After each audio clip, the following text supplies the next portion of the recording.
সাবিত্রী দেবীর বৌমা বিনা রান্নাঘরে সবার জন্য রান্না করছিল। তাড়াহুড়ো করে সে ডিম ভাজা করে এবং ভালো করে পেঁয়াজ দিয়ে মেখে আলু ভর্তা করে গরম ভাত নিয়ে টেবিলে সাজিয়ে রাখে। তারপর তার ননদকে ডেকে বলে, দিদি দিদি তাড়াতাড়ি চলে এসো, তোমার খাবার টেবিলে সাজিয়ে রেখে দিয়েছি, তুমি খেয়ে নিলে সন্তু আর ওর বাবা খেতে বসবে। এই যে গো, আমি যাচ্ছি, রেডি হয়ে গেছি, শুধু ব্যাগটা নিতে যা দেরি। ঝিলিক কলেজে ফাইনাল ইয়ারে পড়ে, তার শেষ পরীক্ষা, তাই তাড়াহুড়ো করে খাবার টেবিলে আসে এবং টেবিলের উপরে খাবার দেখেই সে ছুটতে বেসিনে নিয়ে চলে যায় এবং বমি করতে থাকে। তাকে দেখে তার মা সাবিত্রী দেবী তার কাছে গিয়ে বলেন, এই কি হলো রে, তোর শরীরটা খারাপ নাকি? ডাক্তার ডাকবো?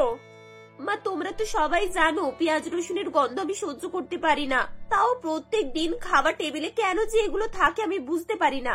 যাও গিয়ে ওগুলো সরিয়ে দাও, না হলে আজ আমি পরীক্ষা দেওয়ার মতো অবস্থাতেই থাকবো না। টেবিলে পেঁয়াজ রসুন রাখা আছে?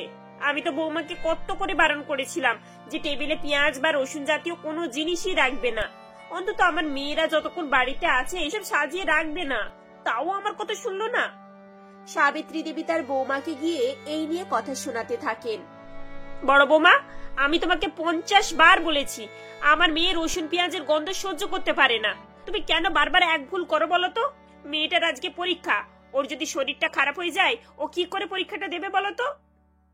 আসলে মা আমি বুঝতে পারিনি, আমি তো দিদির খাবার ওইদিকে রেখেছিলাম, আর এদিকে তো আপনার ছেলে আর সন্তুর খাবার রাখা আছে, অত দূর যে গন্ধ যাবে তা তো আমি জানতাম না।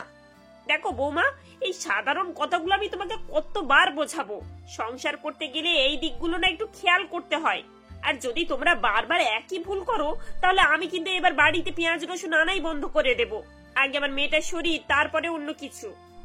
মা বৌদিকে এভাবে বকছে দেখে ঝিলিকের খুব খারাপ লাগে এবং সে সেখানে এগিয়ে এসে বলে, আচ্ছা আচ্ছা ঠিক আছে মা, বৌদিকে আর বকো না, বৌদি খেয়াল করেনি হয়তো, ঠিক আছে তাড়াতাড়ি আমার খাবারটা দিয়ে দাও, আমি এবার বেরোবো, এমনিতে অনেক দেরি হয়ে গেছে। ঝিলিক চলে যাবার পর বিনা ছোট যা সুলেখা তাকে আড়ালে ডেকে বলে, এসব কি নাটক বৌদি, কত বড় বুড়ো একটা মেয়ে, ও নাকি পেঁয়াজ রসুনের গন্ধ সহ্য করতে পারে না? বলি পেঁয়াজ রসুন ছাড়া কোন রান্নাটা হয়? বিয়ের পর শ্বশুর বাড়ির লোককে কি পেঁয়াজ রসুন ছাড়া রান্না করে খাওয়াবে?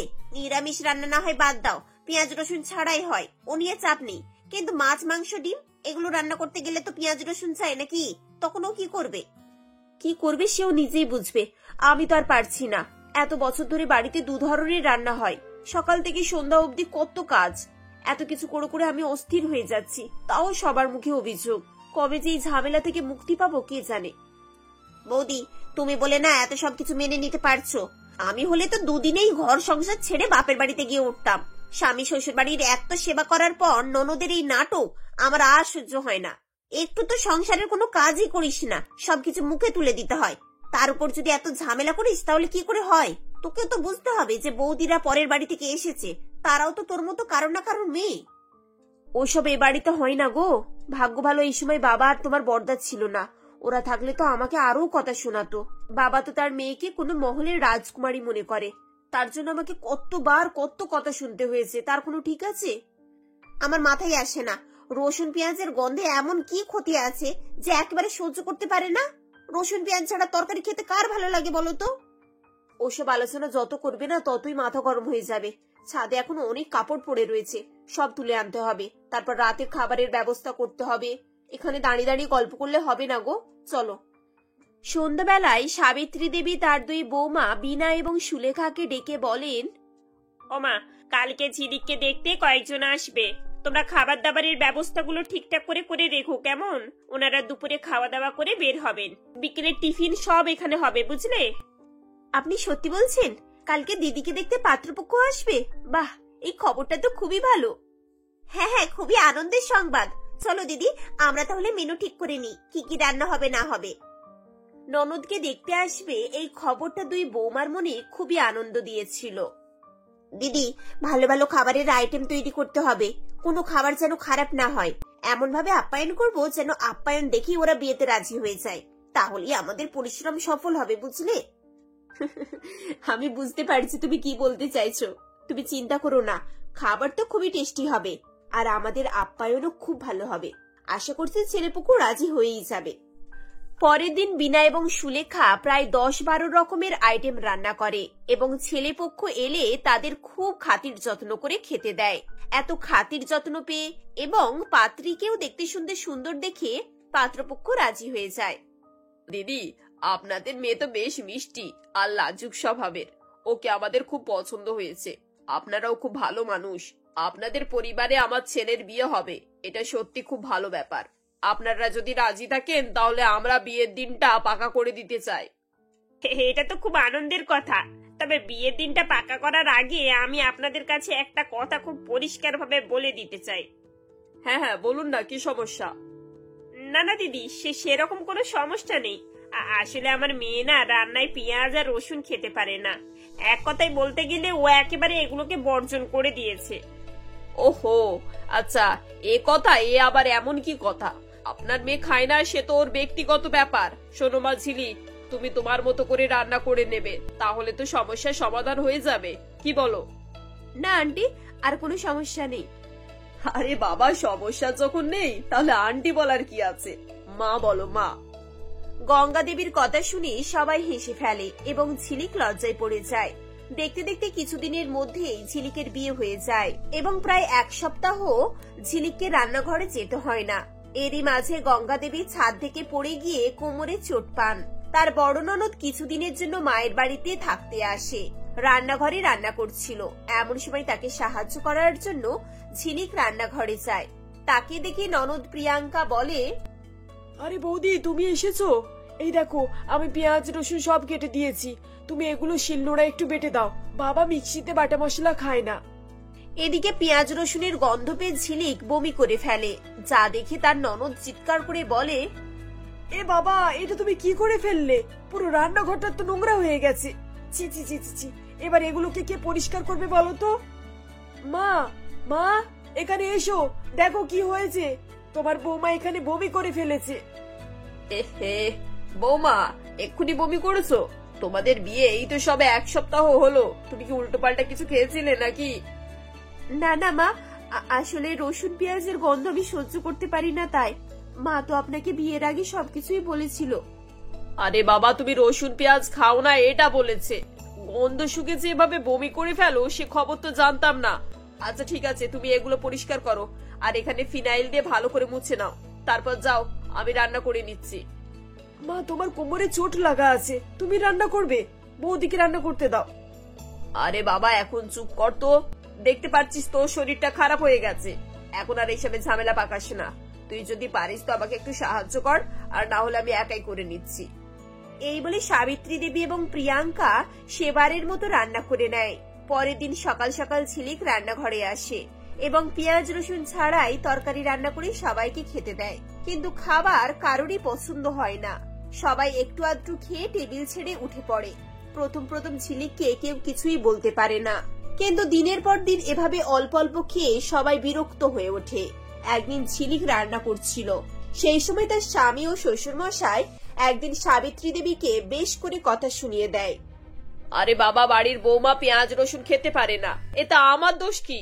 আমি কি ওকে বলেছিলাম পেঁয়াজ রসুন ছাড়া রান্না করো? খেতে পারে না তো ভালো কথা, ও তো রান্না করতেও পারবে না, তাই এসব তরকারি তোমাদেরকে খেতে হচ্ছে। শুধু খেতে পারে না তা তো নয়, ও তো রান্নাও করতে পারবে না, সেজন্যই তো এইসব তরকারি তোমাদেরকে খেতে হচ্ছে। ঝিলিক আড়াল থেকে দাঁড়িয়ে এই সমস্ত কিছু শুনতে পায় এবং তার খুব খারাপ লাগে এবং সে মনে মনে বলে, আমার জন্য বাড়িতে সবাই কত দিন ধরে পেট ভরে খেতে পারছে না। প্রত্যেকদিন খাবার টেবিল থেকে উঠে পড়ছে সকলে। যারা বাড়িতে রোজগার করে আনছে, গাড়ি চালাচ্ছে, তারাই যদি ভালো করে না খেতে পারে তাহলে আমি কি রকম বাড়ির বউ হলাম? না, আমাকে এবার এই পেঁয়াজ রসুনের ঝামেলা থেকে বেরোতে হবে। আমাকে নিজেকেই একটু একটু করে সমস্ত কিছুটা সওয়াতে হবে। এই বলে পরের দিন থেকে ঝিলিক নাকে কাপড় বেঁধে রান্নাঘরে যায় এবং পেঁয়াজ রসুন নিয়ে কাটা শুরু করে। কিন্তু সারাক্ষণ নাকে কাপড় বাঁধার ফলে তার নাক ব্যথা হয়ে যায় এবং নিঃশ্বাসেরও সমস্যা হয়। সেদিন রান্না করে সবাইকে খেতে দেয়। খাবার খেয়ে সবাই খুব খুশি হয়, তবে ঝিলিকের নাকের ব্যথা বাড়তেই থাকে। পরের দিন এই ঝামেলা থেকে মুক্তি পাওয়ার জন্য ঝিলিক তার স্বামীর হেলমেট পরে রান্নাঘরে আসে। তাকে দেখে ননদ হেসে বলে, এ কি বৌদি, তুমি কি এখানে ক্রিকেট খেলবে নাকি? হেলমেট পরে রান্না করে কি করতে এসেছো? দিদি, তুমি তো জানো আমি পেঁয়াজ রসুনের গন্ধ সহ্য করতে পারি না, সেজন্য হেলমেট পরে এসেছি। আরে তোমাকে তো পুরো কার্টুন লাগছে গো।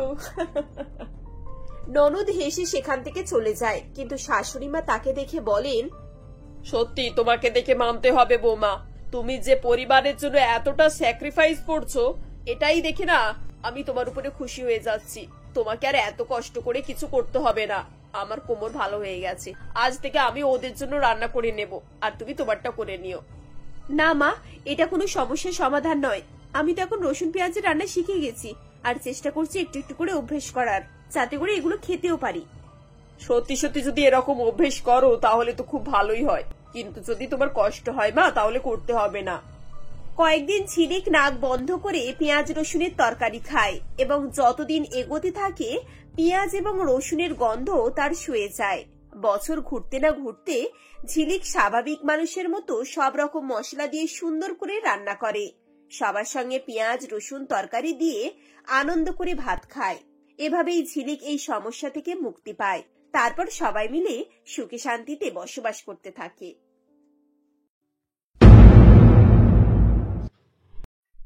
শহরের এক প্রান্তে অনেক খেটে খাওয়া দিনমজুর ও গরিব মানুষের বসবাস।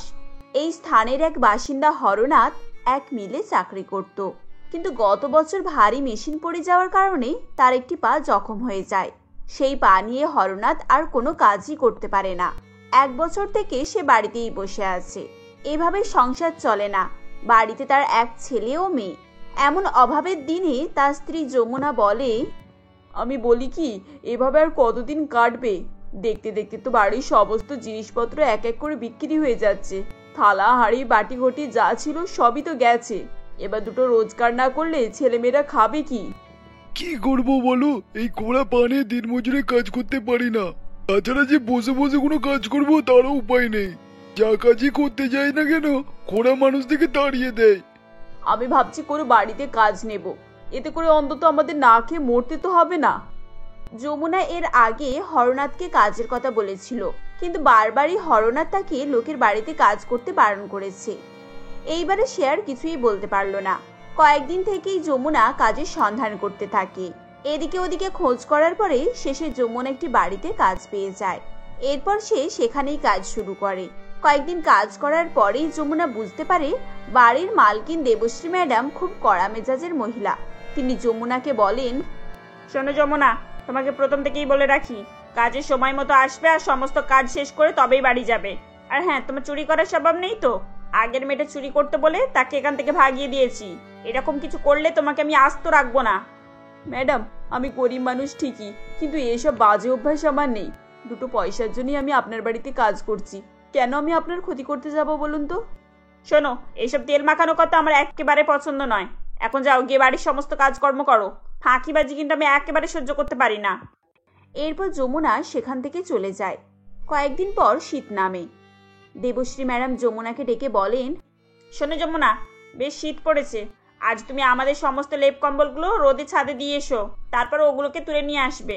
যমুনা এক এক করে সমস্ত লেপ কম্বল ছাদে নিয়ে গিয়ে রোদ খাইয়ে সেগুলোকে নামিয়ে আনে।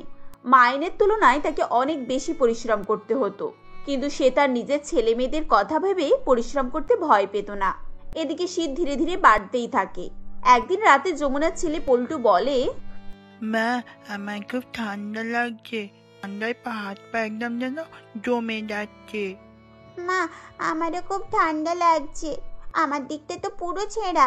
এই ছেঁড়া জায়গাটা থেকে হু হু করে বাতাস ঢুকছে। মা, দাঁড়া, আমি ওখানটাতে কিছু একটা দিয়ে দিই। এই বলে যমুনা সেই ছেঁড়া জায়গায় এক টুকরো কাপড় চাপা দিয়ে দেয়, কিন্তু তাতেও শীত যায় না।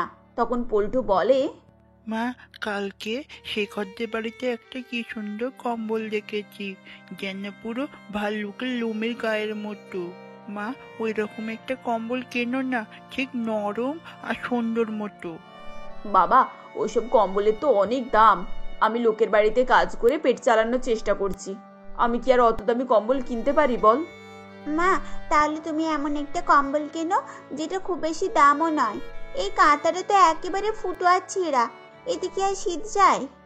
আচ্ছা ঠিক আছে মা, এই মাসে মাইনে পেলে আমি তোদের জন্য একটি কম্বল কিনে আনবো। এবার শান্ত হয়ে ঘুমা। মা, তুমি সত্যি বলছো? তুমি কম্বল কিনে আনবে? ইয়ে, কি মজা কি মজা! মা আমাদের জন্য কম্বল কিনে আনবে।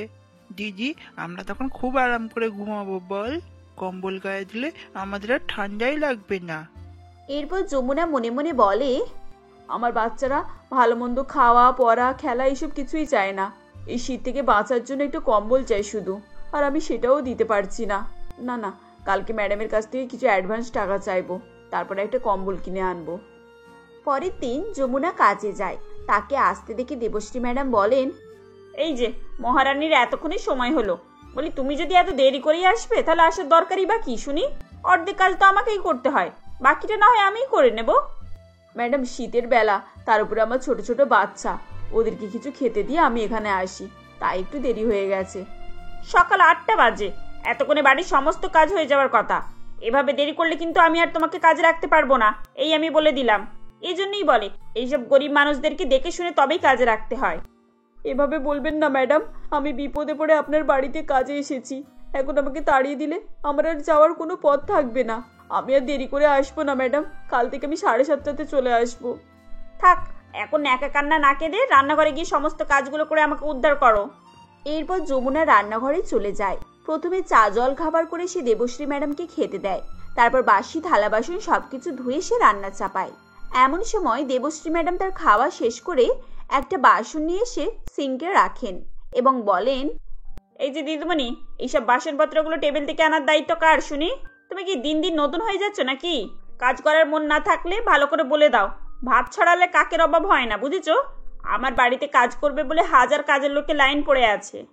দিদি, আমি এক্ষুনি এক সিঙ্ক থালা বাসন বেজেছি, এখানে জায়গা ছিল না বলে আমি এগুলোকে আগে পরিষ্কার করছিলাম, এক্ষুনি আমি ওগুলোকে আনতেই যাচ্ছিলাম। আমি যাই বলি না কেন প্রত্যেক কথা ঠিক উত্তর তোমার রেডি থাকে বলো? খুব চালাক ভাবো নিজেকে নাকি? তাড়াতাড়ি রান্নাটা সেরে কাপড়গুলো কেচে দাও, তারপর আমার রুমটা পরিষ্কার করার আছে। হ্যাঁ ম্যাডাম, আমি এক্ষুনি যাচ্ছি।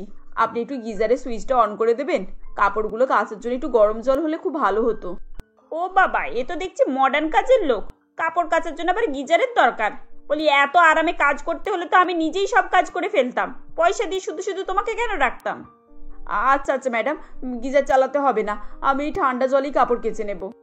এরপর যমুনা ঠান্ডা জল দিয়ে কাপড় চোপড় কাচে। সারাদিন এত জল ঘাটাঘাটি করার পর তার হাত পা একেবারেই অসাড় হয়ে যায়। সমস্ত কাজকর্ম সেরে সে দেবশ্রী ম্যাডামের কাছে আসে। দেবশ্রী ম্যাডাম তখন রুম হিটারের কাছে বসে সন্দেশ খাচ্ছিল। কি হলো, তুমি এভাবে হঠাৎ এখানে দাঁড়িয়ে আছো যে? কিছু বলবে নাকি? ম্যাডাম, এই যন্ত্রটা কি? এর থেকে তো বেশ ভালো গরম গরম বাতাস বেরোচ্ছে দেখছি, এটার কি অনেক দাম? হ্যাঁ, এটার অনেক দাম, তোদের মতো গরিব ফকিরদের জন্য এইসব নয়। তা কি বলবি তাড়াতাড়ি বল, এভাবে আমার সামনে দাঁড়িয়ে থেকে আমার মুডটা নষ্ট করিস না। ম্যাডাম বলছিলাম, আপনি যদি এ মাসের বেতনের কিছুটা অ্যাডভান্স দিতেন তাহলে আমার খুব উপকার হতো।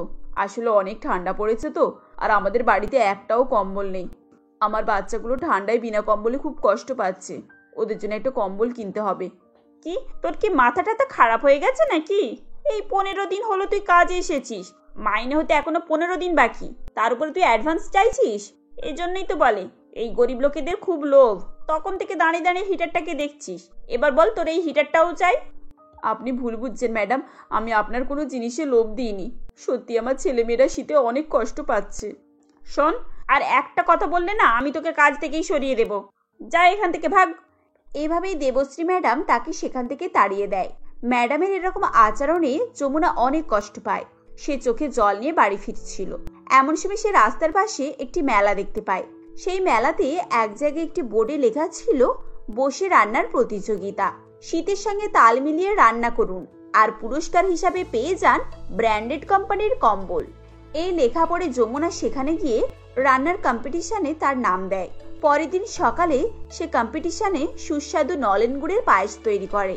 তার হাতের পায়েস খেয়ে বিচারক তাকে প্রথম বলে ঘোষণা করে এবং তার হাতে কম্বলটি তুলে দেন। কম্বল নিয়ে সে বাড়ি ফিরছিল, কিন্তু হঠাৎ রাস্তার ধারে একটি বৃদ্ধ মহিলাকে মুখ গুজে পড়ে থাকতে দেখে। তখন সে মনে মনে বলে, এ বাবা, এখানে এই মহিলাটা এভাবে পড়ে আছে কেন? কি হয়েছে এনার? আশপাশে তো আর একটাও লোক দেখছি না। এরপর যমুনা এগিয়ে গিয়ে মহিলাটাকে তোলার চেষ্টা করে এবং দেখে তার মাথায় একটি আঘাত। সে কোনো রকমে তাকে তুলে একটি গাড়িতে বসিয়ে হাসপাতালে নিয়ে আসে, কিছুক্ষণ সেই মহিলার চিকিৎসা হওয়ার পর ডাক্তারবাবু যমুনাকে বলেন, শুনুন, আপনি একে এনেছেন, ওনার মাথায় চোট লেগেছে আর কোমরের হাড়ও ভেঙে গেছে। আমার যতটা মনে হচ্ছে কোনো রাস্তার গুন্ডা ওকে আক্রমণ করে টাকা পয়সা সব কেড়ে নিয়ে পালিয়েছে। ওনার মাথা আমি স্টেচ করে দিয়েছি, এখন ওনাকে একটু স্যালাইন দেওয়া হয়েছে আর কিছু ওষুধপত্রও দেওয়া হয়েছে। এবার আমরা ওনার অপারেশন শুরু করব। আর হ্যাঁ, অ্যাকাউন্টে গিয়ে 10,000 টাকা জমা করে দেবেন। 10,000 টাকার কথা শুনে যমুনা চমকে যায়, কারণ তার কাছে অত টাকা ছিল না। সে একটু ভাবনা চিন্তা করে এবং তার মাথায় একটি বুদ্ধি আসে। সে মনে মনে বলে, এক কাজ করলে হয় না, আমি আজকে যে কম্বলটা পেয়েছি এটা তো একটা ব্র্যান্ডেড কোম্পানির কম্বল। আমি যদি এই কম্বলটাকে বিক্রি করে দিই তাহলে নিশ্চয়ই অনেক টাকা পাবো। এখন সেই টাকা দিয়ে এই বয়স্ক মহিলাটা চিকিৎসা করায়, আমার ছেলেমেয়েরা না হয় আর কয়েকটা দিন কষ্ট করে নেবে। এখন এই মহিলার চিকিৎসা করানোটাও বেশি দরকার। এই ভেবে যমুনা সেই কম্বলটিকে নিয়ে গিয়ে মেলায় যায় এবং বেশ কিছুক্ষণ সে ডাক দিয়ে বলে, কম্বল কম্বল, দামি কোম্পানির কম্বল নিয়ে যান, দাদা দিদিরা কম্বল নিয়ে যান। আপনারা এই কম্বল নিয়ে গেলে বড় উপকার হবে, একজনের প্রাণ বাঁচবে। অনেকক্ষণ এভাবে ডাকাডাকি করার সত্ত্বেও কেউ সেখানে এসে কম্বল কেনে না, কিন্তু ভিড়ের মধ্যে এক ভদ্রলোক এই ধরনের কথা শুনে এগিয়ে আসে এবং তিনি বলেন, তুমি কি বললে এই কম্বল কিনলে একজনের প্রাণ বাঁচবে? তার মানে? দাদা ভাই, একজন রোগী হাসপাতালে ভর্তি, তার অপারেশনের জন্য টাকা লাগবে। 10,000 টাকা দিলে তবেই তার চিকিৎসা হবে। সেজন্য আমি এই কম্বলটা বিক্রি করতে চাই। আমি একজন সমাজসেবী, আমার একটা এনজিও আছে। মানুষের সেবা করা আমার পরম ধর্ম। এই নাও 10,000 টাকা, আর কম্বলটাও তুমি রাখো, শীতেতে তোমার কাজে লাগবে। ভদ্রলোকের কথা শুনে যমুনার চোখে জল চলে আসে এবং সে তাকে বলে, দাদা, এই পৃথিবীতে নিষ্ঠুর মানুষ যেমন আছে তেমনি আপনার মতো দেবতারাও আছে। তাদের জন্যই তো আমাদের মতো অসহায় গরিবদের এত উপকার হয়। তোমার বাড়ি কোথায়, আর বাড়িতে কে কে আছে? এরপর যমুনা তার স্বামীর কথা এবং ছেলে মেয়েদের কথা বলে। কথা বলতে বলতে তার চোখে জল আসে। তখন ভদ্রলোক তাকে বলেন, ওহো, এইভাবে কেঁদো না। তুমি আমাকে দাদা বলে ডেকেছো। তা বোন, আমি তোমাকে একটা কথা বলছি। তুমি যদি চাও তাহলে আমাদের এনজিওতে কাজ করতে পারো। তোমার প্রাপ্য মাইনে আমি তোমাকে দেব। আর তাছাড়া আমাদের এনজিওর বয়স্ক মানুষদের সেবা শুশ্রূষা করার সুযোগও পাবে।